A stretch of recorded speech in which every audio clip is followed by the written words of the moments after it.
All right, 1.3, we've done addition, subtraction, multiplication, so it must be time to do division. So if multiplication is repeated addition, division I sometimes think of as repeated subtraction.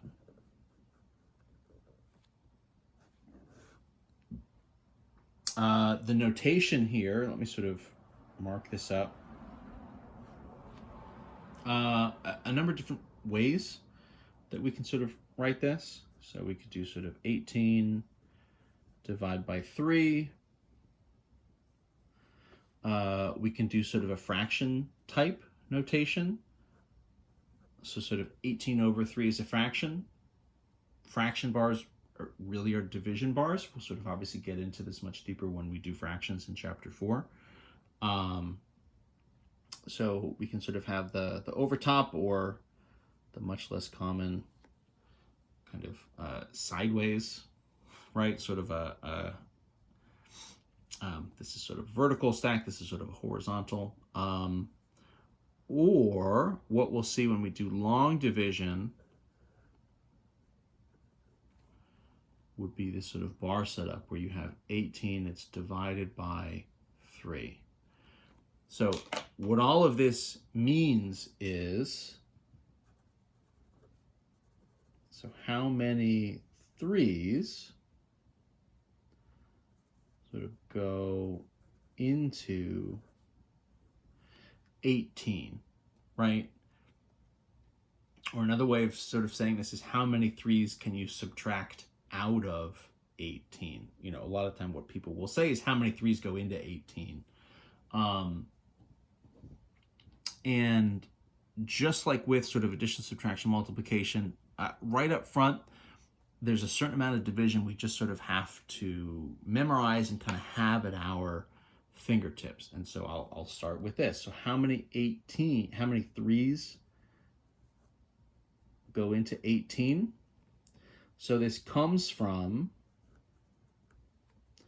the fact that 3 times 6 would get to 18. So we'd sort of say, well, 3 times what would be 18? And so we would think of our times tables, and the answer there is 6. 3 times 6 hits 18 kind of right on the nose.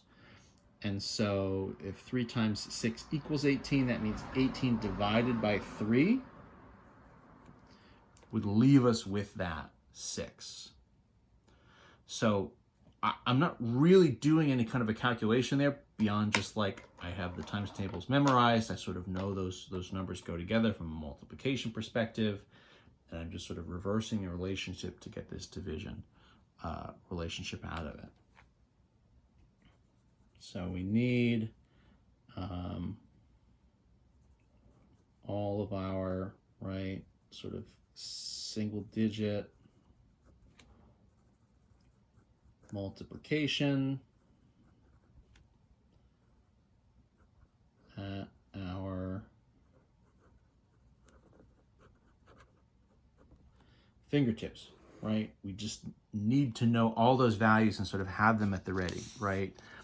So that what we can do is say, right, for different sort of pairs that we know, you know, I could do 45 divided by 5. So I'm saying, okay, so 45 divided by 5, how many 5s can I sort of fit into or subtract out of a 45? And so I'm saying to myself, so 45 and 5, what's the relationship there?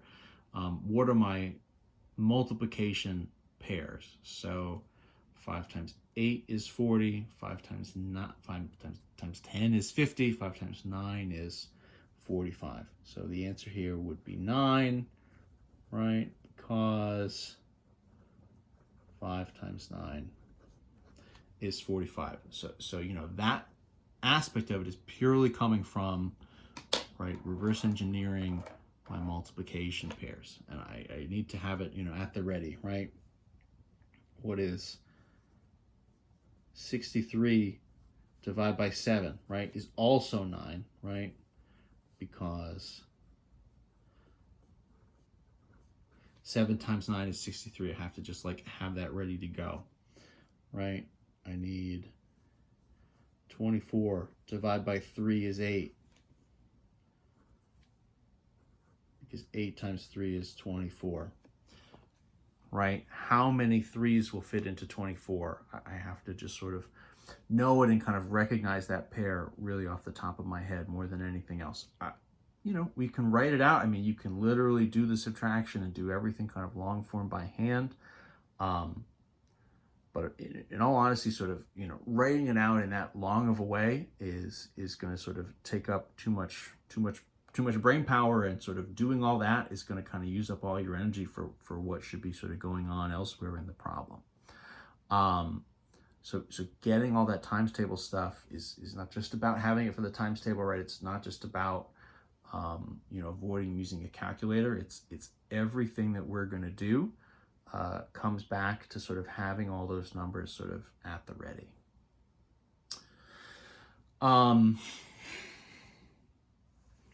So that's kind of getting started. Let's talk through a couple properties before we get into kind of multi-digit division, what we would think of as long division, which is the form up here, which I'm pointing at that is out of frame now. Properties for division.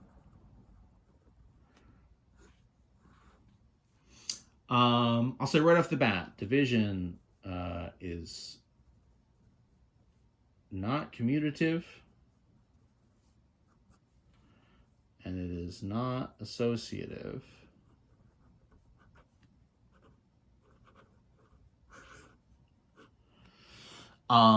So that means the order matters and the grouping matters. So order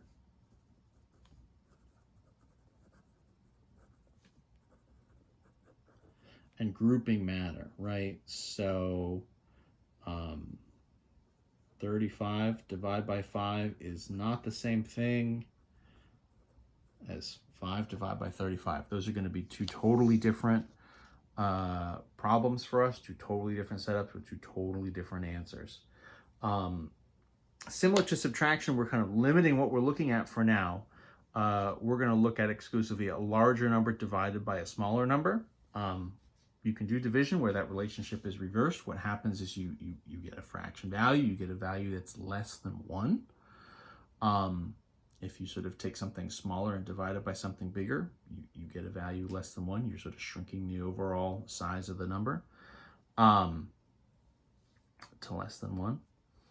So we'll revisit that aspect in chapter 4. So we're not commutative, we're not associative. The order matters, grouping stuff matters. Are we anything? What do we have? Well, there's a couple things with 1 and 0. So properties of 0 and 1. What do we got? So any number divided by 1 just gives you the number back. So that is, how many ones can you sort of subtract away from a number? Well, the answer is whatever the size of the number is, right? So, 18 divided by 1. How many ones can we take out of 18? We can take 18 ones out of there, right? Because, 1 whole is our sort of standard unit of measurement, right? 250 divided by 1. How many ones can I subtract out of there? Well, 250 of them, right? And then we'll be at 0. If you have a number divided by itself, the result is going to be 1, right? So that is, say I've got 18 and I divide it by 18. How many 18s can I take out of 18? Well, just the 1, right? You've got the 1 you're working with. If you subtract the whole 18 out of there in one go, you can do it, but you can only do it the once, right? 250 divided by 250. Well, you can do it, but you can only do it the once, right? And then you're donezo. What about zeros? What happens with 0? Well, so if you do 0 and you divide it by any number, what you get is 0. So that is, right, 0 divided by 18 is 0. So you're saying, okay, so how many, so let's think about this for a second. So I'm starting with 0. How many 18s can I subtract away from 0? And the answer is, well, none of them, because you don't have anything there to begin with, right? So if you don't have anything to begin with, the number of times you can subtract away from that is none. None many times, 0 many times. If we flip that relationship around, so a divide by 0, what happens here is we get into this kind of a situation we call undefined. What we would say is does not exist. So it seems like we were just kind of rolling along here without any kind of issues. However, so 0 divided by any number, and this is again where the order is really important, right? If 0 is coming first, right? If 0 is on top of the fraction, right? 0 over an 18, sort of written as a fraction, would get me 0. If I put 0 second in the division, if I have 0 in the bottom of a fraction, I get an undefined value. So 18 divided by 0, undefined, right? 18 over top of a 0, undefined, does not exist. What's the setup there? So we said, in the first case, right, how many 18s can you subtract away from 0? And the answer was nothing. Now flipped around, you say, I've got 18. How many 0s can I subtract from 18? And that's almost like a Zen kind of question, right? It's like, well, I guess I could subtract any number, right? If I'm subtracting 0, I'm not changing it. And so I could subtract 0 zeros, but I could also subtract 5 zeros, or I could subtract 10 or 100. I mean, I could literally subtract an infinite number of zeros, right? So there's not really any kind of one answer to this. It's sort of the, what is the sound of one hand clapping? It's, if a tree falls in the woods, does it make a sound, right? It's this kind of unanswerable question to a certain extent. If you get all the way up into a calculus, you'll kind of look at this in a little bit more detail, but for the time being, we're just going to kind of say it's all part of the wonderful mystery of math, and we'll sort of stop there. I'll throw just a little bit of vocabulary in here, and then the next video we'll focus on long division. Our vocabulary words for division, just to wrap this video up. So what are our options? We can just say divide, quotient. Quotient, sort of the what you get out of division. So if you say, the quotient of 3 and, or what would you need to say? The quotient of, 15 and 3, you do 15 divided by 3.